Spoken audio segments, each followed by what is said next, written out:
The flag is up, rears up, does Global Z in gate 4.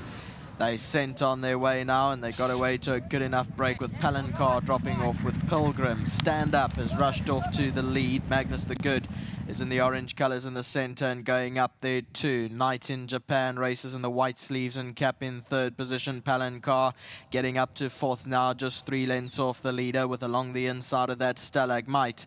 Then came Top Dollar racing about 6 lengths off the leader. Global Z in the orange cap is behind that. Then Am still winning, and at the back end is Pilgrim racing at least 10 to 12 lengths off the leader. Stand Up takes them towards the 600-metre marker, leads at a half a length to Magnus the Good, who gets right up to it now. PALANCAR's on the heels of the leaders, only got 3 lengths to make up. Then 3 lengths back to Night in Japan, who gets urged along. Top Dollar's further back, then Stalagmite.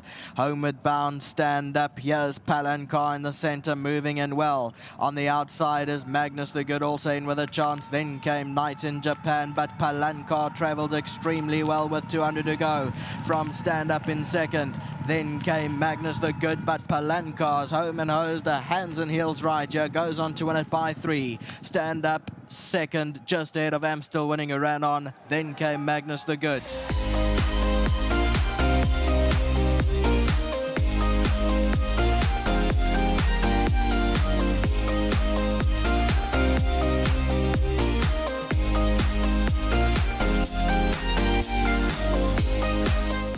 Well, it's a very punter-friendly start to the day as number 1 PALANCAR comes through to take victory, and he certainly has redeemed himself for his local and poly debut last time out. In fairness, only touched off by the narrowest of margins.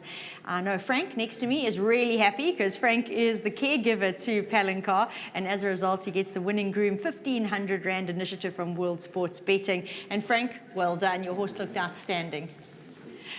Mr. Miller coming on in to join me now. PALANCAR, the son of the United States. We heard the talk that I'm sure everyone heard the talk I had with Nick prior to races, where Nick said that last time he was all at sea, he did everything wrong, and he was only just touched off.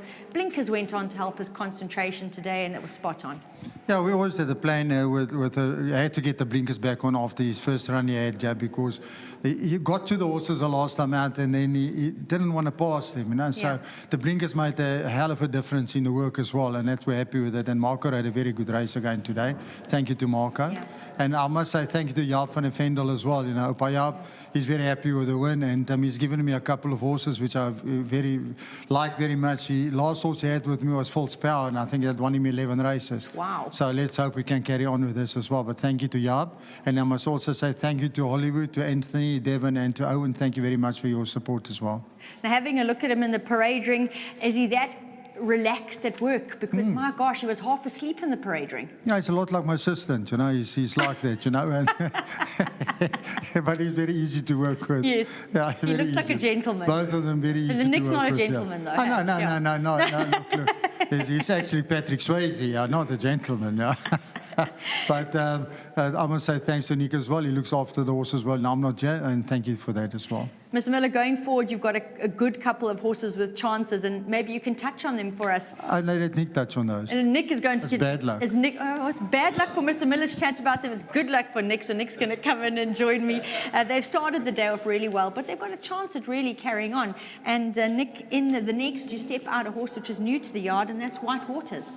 Yeah, very nice filly. I expect to go very close today, and she's doing everything right at home, and she's probably one of our next best on the day. Well, definitely we will be having a good look at her. Then in race 3, Vino Rioja. Is she going to be okay with the blinkers on today, even though she cuts back and trip? Yeah, she should be. You know, we've tried to teach her to settle at home, and she just seems a little bit more relaxed. And you know, if the kid can handle it, he's got good hands, and he can just get her to relax in front and not go screaming to the front 15 clear. So, but with the 4 kilos off her back, she must be a runner for the top 3.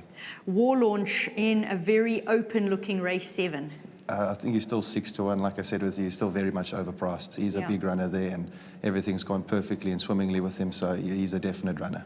Then you've got the Honest Silver Tycoon, and a horse that you pointed out is much better than his form suggests, Mighty Mac, both running in the last of the day, race 8. Yeah, both have to be included in the pick 6. You know, Silver Tycoon you can never discount, always super consistent and honest in game. And Mighty Mac is doing a lot better at home. He's coached really looking good, and I see they've nibbled him into 16 to 1. He's still worth a bet at that type of price. There you go. And Nick, got to say well done to you. Always a pleasure to chat to you ahead of races. You study your card, you know your horses. It's valuable information. And your comments here will take a lot of beating from Palancar. Spot on. Well done. Thank you very much. Always a pleasure, as mentioned, chatting to Nick, and he always steers us in the right direction. Palancar caught a little bit by being a bit at sea on a surface he didn't know on debut last time out. The blinkers have centered that his concentration, and he has come away as easy as he likes under Marco van Rensburg. A shout out to him. He didn't manage to join us for the post-race interview, but Palancar, on that performance, we will be seeing more of him.